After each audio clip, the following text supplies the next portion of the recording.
Welcome to Late to the Show. I'm your host, Prophet74. Today I'm going to bring an XPS 15, and it's an older model, but it can still handle a lot of games. I'm going to do a review on it, and we're also going to do a little benchmark on it, see what it can handle, and what's included in here. We're going to open it up and see what's under the hood. So let's go ahead and take a look. All right, let's continue with the XPS model, and we're going to turn it around if you can see this. Now here on the side of it, it tells you exactly how much power you have just by pushing the button here. And this one is a great system for with the battery. I mean, it lasts a couple of hours. I mean, even if you have high-end graphics and stuff like that, it's because the battery is really large. We're gonna open it up and see what you guys get. USB, micro SD, not the micro SD. It's just an SD card reader here, not the micro one, just to remember. And then you have your lock mechanism. On the other side, we are met with another, this is the actual power adapter where you actually power your system. You have your USB, and then you have HDMI, and you have a Type-C here. Now, a lot of people are asking me, can I charge it? Yes, you could buy a Type-C charger and charge it. As long as you see a little lightning bolt, you could do that. And it has power to up to 12 volts for those new phones. You could do higher than that. This one could actually be all your connections. Pretty much you do a docking station with Type-C. You could monitor, you could set up your monitors, you could set up your Ethernet and other stuff there. It's very simple. And then you have your jack, your 3.5 jack for audio. That's pretty much it. There's no audio controls in here. That will be pretty much in the inside. You have to control that.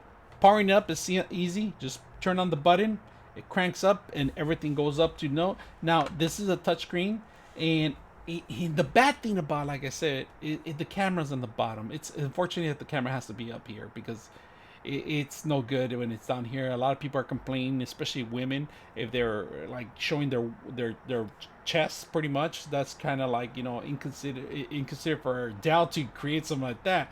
But unfortunately, there's perverts that work there. So that's another thing that people have been complaining about these machines. So just a heads up on that. Let's go ahead and crack it up. All right, we're going to go ahead and commence and continue on the opening of this machine.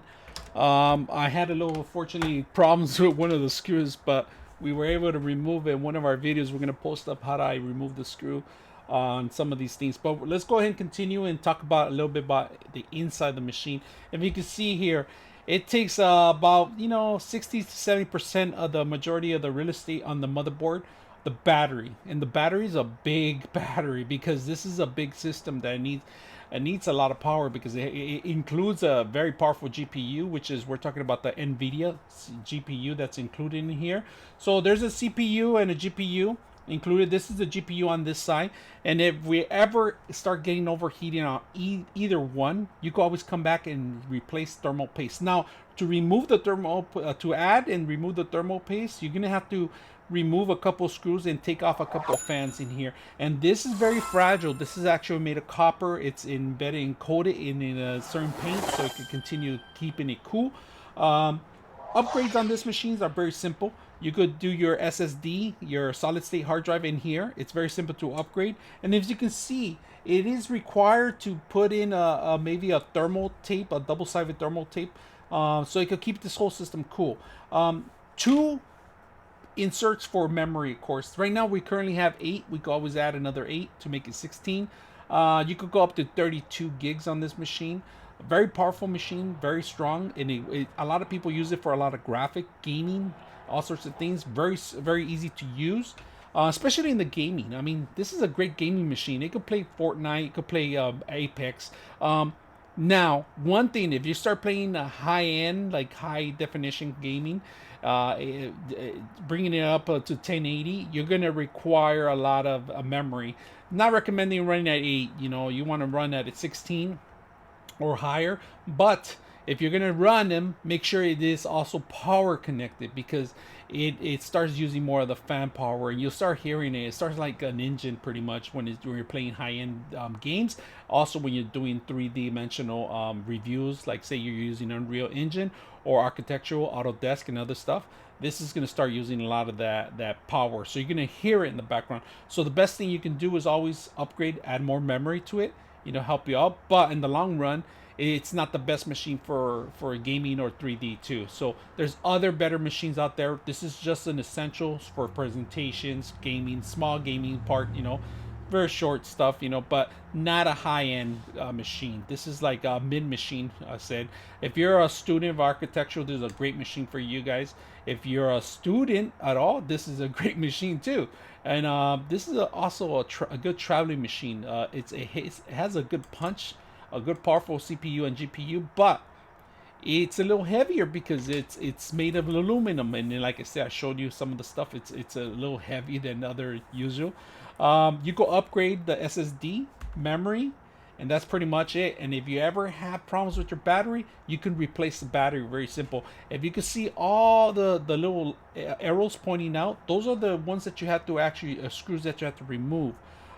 There's adhesive sometimes. There's some tape, double-sided tape that you have to remove. Try not to bend the battery because that's when actually batteries short circuit and they start on fire sometimes. Prior to doing any kind of maintenance on this machine, recommendation is remove the power, disconnect the power, and once you disconnect the power, you could go ahead and start maintenance. Now, you cannot upgrade your CPU or your GPU because that's a lot of questions, a lot of people and comment. Can I upgrade to a higher hertz?